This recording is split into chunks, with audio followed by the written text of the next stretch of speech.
give you my heart.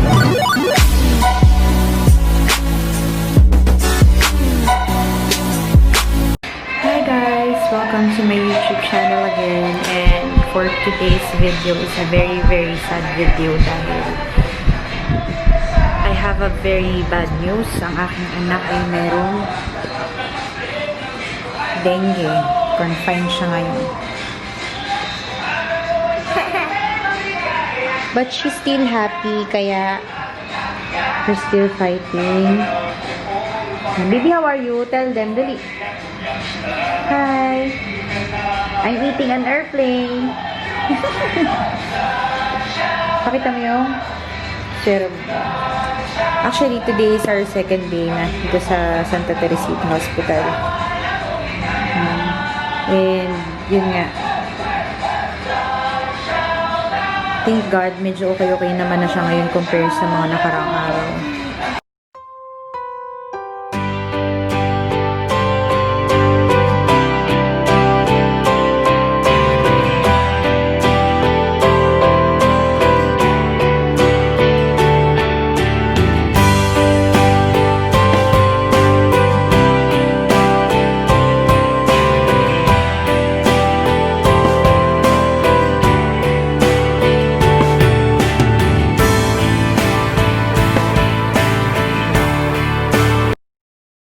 So yun, ang nangyari kasi sa kanya, nag-start yung sakit niya o yung lagnat niya sa Friday ng hapon. Napansin ko na sa kanya na sobrang irritable niya. Although nung mga nakaraang araw kasi, talagang may nagkakasinat na siya kasi diba kakalipat ka lang namin ng bagong apartment. Tapos napansin ko sa kanya na noon nandun pala kami sa luma, talagang nagkakasinat siya. And akala ko nung mga panahon na yun ay UTI lang dahil nga may UTI din itong anak ko. Pagkatapos nun,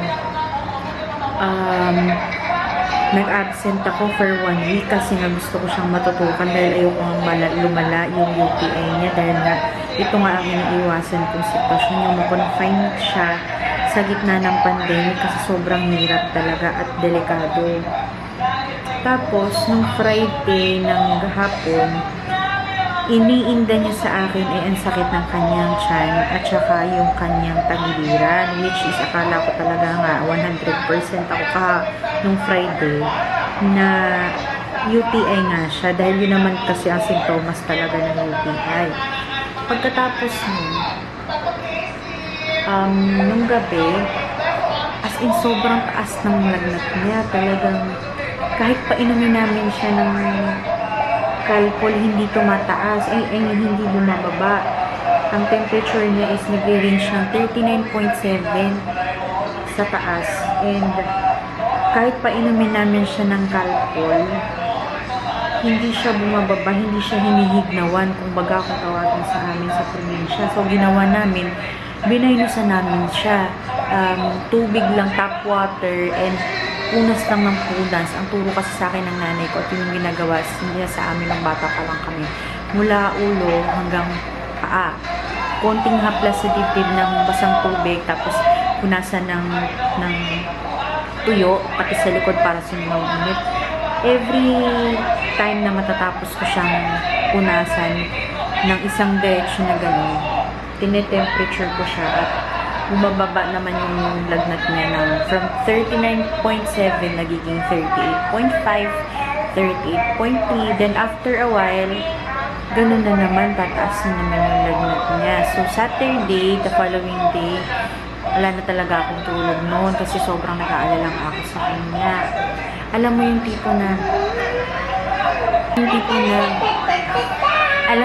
na gustong-gusto mong ipa-check up yung anak mo kasi nga nahihirapan na siya. Kaso nga lang, nandun pa rin yung takot dahil pandemic na ngayon at ayaw mo siyang ipahamak or baka mapahamak lang mo. So, inobserbahan pa rin namin siya ng Sabado. Pero, syempre, ganun pa man din, sumubok din ako na magpakonsulta sa online pediatrician, which is ni-refer naman sa akin ng kapatid ko kasi pediatrician daw yun yung boss ng kapatid ko. So, ang naging nangyari, nakahingi kami ng request ng urinalysis and hindi na kami nakaabot ng urinalysis at pagpapatest sa high position at saka yung sa New World hindi naman sumasagot ng tawag. Yung ano nila, kasi chinecheck ko nga kung may appointment din ba sila kagaya ng ibang mga laboratory test nila kasi nga sa panahon ngayon lahat may appointment na. So, ang nangyari, nakapagpa urinalysis yung test dito sa Santa Teresita and surprisingly, ang resulta ay negative. Hindi naman siya UTI kasi lahat ng result niya is clear from UTI. So, lalo akong nag-alala. Sabi ko, ano kaya to? Kasi napapansin ko na meron din siya mga lumalabas na mga rashes dito kasi siya una nagka-rash. Then, the next is dito sa may leeg. And pinakita ko yun sa doktor. Sabi naman niya sa akin, is mukhang kamot lang daw. So, hindi ako na-alarma.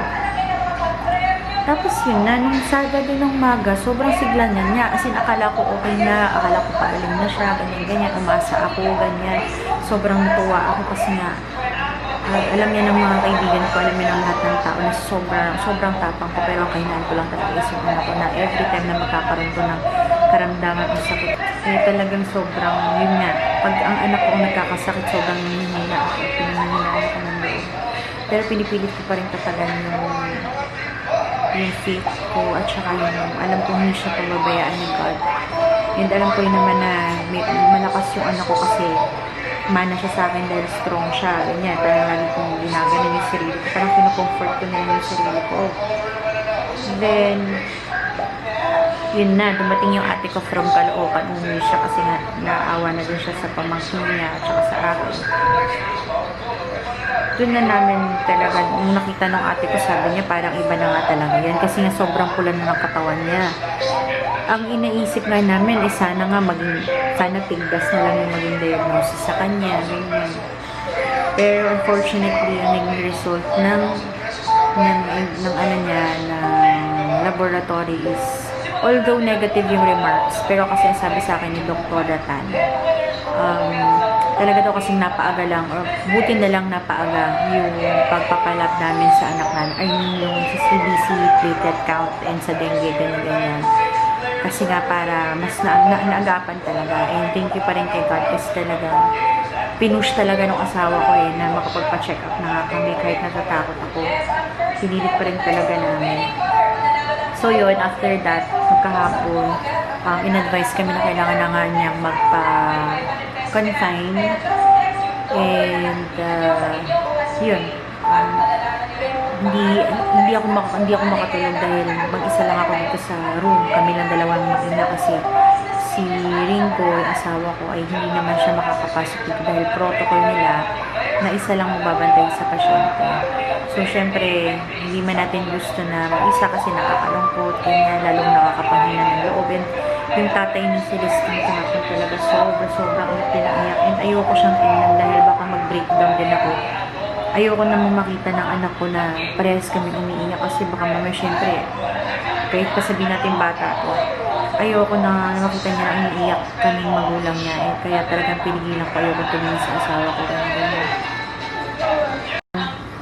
Nakakakain na siya ng paunti-unti talaga kasi pinipilit ko siyang pakainin talaga ng pakainin, painumin ng tubig kasi nga para mabawi niya yung lakas na kasi nga 2 araw siyang hindi nakakain ng mabuti yung pinapakain ko sa kanya yung rasyon ng hospital. And thank you God, nakakain yung baby ko. Ito sa hospital, meron kami na refrigerator and TV. Medyo malaki naman yung room kumpara dun sa Lourdes. Yun nga lang, mas medyo luma dito. Pero okay naman yung services nila. And okay din naman yung food. Then, on time naman na napalitan yung mattress ng anak ko. Tapos yung food on time din naman. Then, friendly yung mga staff. Ganyan.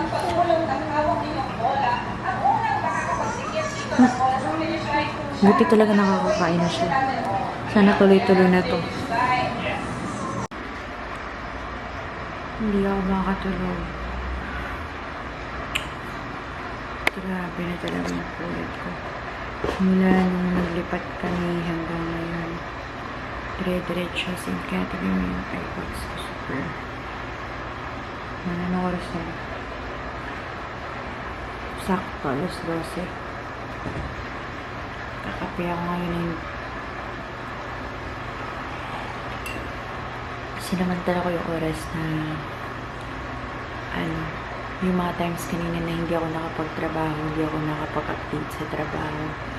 Ngayon ko siya ginagawa para tomorrow hindi naman ganun masyado yung dami na gagawin ko kasi pinipilit ko pa rin makapagtrabaho kahit pa paano para at least may kalahati akong sasahurin dun sa regular ko na sinasahod sa araw-araw. Yung dagdag gastos lang din kasi yun. So, ako ginagawa ko ngayon, nag-edit ako ng vlog ko nung nakaraang araw tungkol din sa paglipat namin. Nagawa ko siya ngayon, ginagamit kong app is yung CapCut. First time ko siyang itatry. And so far, mabilis naman siyang gamitin and maayos siyang gamitin and walang hassle with my coffee of course. Nababaw ng tulog nga yun, pagalaw-galaw siya. Bali kanina, nagpunta dito yung pedya niya, si Dr. Ratan, para i-update ako doon sa, sa resulta nung ginawa ulit sa kanya na blood test para monitor yung platelet count niya. And from 137 naging 134. So, ibig sabihin, bumaba pa din siya. Ang explanation kasi, nagkadengge na rin kasi ako dati nung second year high school ako and sobrang tagal na nun. Ang natatandaan ko na lang is yun nga yung masasakit yung mga ganto-ganto, tapos yung wala kang ganang kumain, nanghihina ka, nahihilo ka, laging masakit yung ulo mo. And thankful naman ako that time na hindi naman ako inabot sa bleeding. Ngayon, ang in-explain kasi sa akin yung doktora na yung tinigila namin yung paracetamol niya. Pag kailangan na lang, pag nilagnat siya, pag nag-37.8 yung temperature niya, tsaka ko lang siya papa-update ng paracetamol. Wait lang.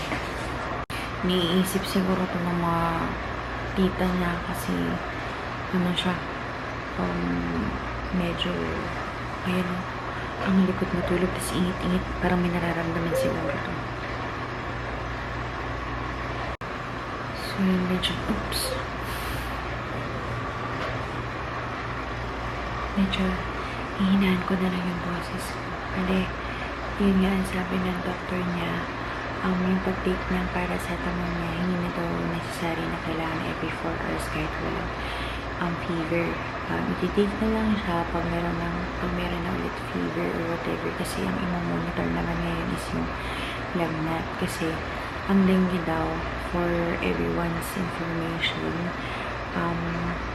ang dengue pala ay kapaligtaran ng mga normal na fever. Kasi diba ang fever na normal, lagnat na normal, ang trangkaso na normal, pag wala ka ng lagnat, ibig sabihin gumagaling ka na. Pero pag ang dengue pala, pag wala ka lagnat, parang doon talagang mapasok ka na sa critical level.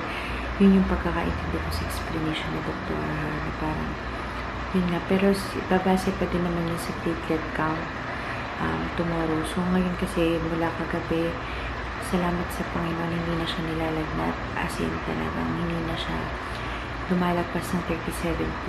And sana magtuloy-tuloy naman yun. And sana bukas, mas magiging magandang balita kung yung platelet count niya is tumaas na ulit or ma-maintain na para ma-discharge na kami kaagad kasi namimiss na namin si tatay. Nagbubungkot kami ng wala si tatay. Kanina nga, hinahanap na yung tatay niya. Sabi ko sa kanya na hindi nga makakapunta dito yung tatay niya. Doon lang kami sa bintana to, dinudungaw lang namin yung tatay niya para makita every time na maghatid siya ng pagkain dahil nga ang protocol dito sa Santa Teresita, isa lang ang pwede mabantayan. Good morning! Today is Tuesday and so far so good ang resulta ng aking anak. As per her doctor, medyo mataas na yung platelet count niya. No, I mean yung white blood cells niya from nag-start kami din sa first test. 4.54. Then yesterday, bumagsak siya ng 4.47. But as of today, white blood cells niya, I know it. Ano ba, red blood count pala yung ginagawa ko. Yung WBC count niya, noong unang test, October 18 is 3.53. Then, naging 2.85 kahapon. Then, as of today, 4.91 siya, which is nandun na siya sa normal weight. And hopefully, tuloy-tuloy po yung pag-akit daw ng white blood cells. Well, expected daw ni doktora na today, bababa pa rin yung platelet count niya. Pero ang good news doon, yung white blood cells niya ay tumataas. So it means, tomorrow, tataas na rin yung platelet count niya. And thank God, nakatulog naman ako ng maayos ngayon. Nakapagpahinga naman ako ng maayos ngayon. Kasi from Friday na nag-start siya na magkaroon ng lagnat na malala. Ngayon ko lang siya nakita talaga ulit na medyo okay. Kaya medyo nakapanti ako matulog. Nanonood siya ngayon ng Powerpuff Girls na favorite ko din ng bata ako. Tapos ngayong umaga, medyo gumaganda din yung pakiramdam ko kasi kahit pa paano nakita namin si tatay nakapag-usap, nakita kami medyo gumaan yung pakiramdam ko. Ngayon gumaan din yung pakiramdam ni tatay. Si Chan-Chan din talaga makikita naman. Misa-misa niya yung tatay niya. And hopefully, natuloy-tuloy to. And sana hindi naman na kami butang dito na hanggang Friday. Nakabalik na kami sa bahay. And yun. Thank you po sa lahat ng mga prayers.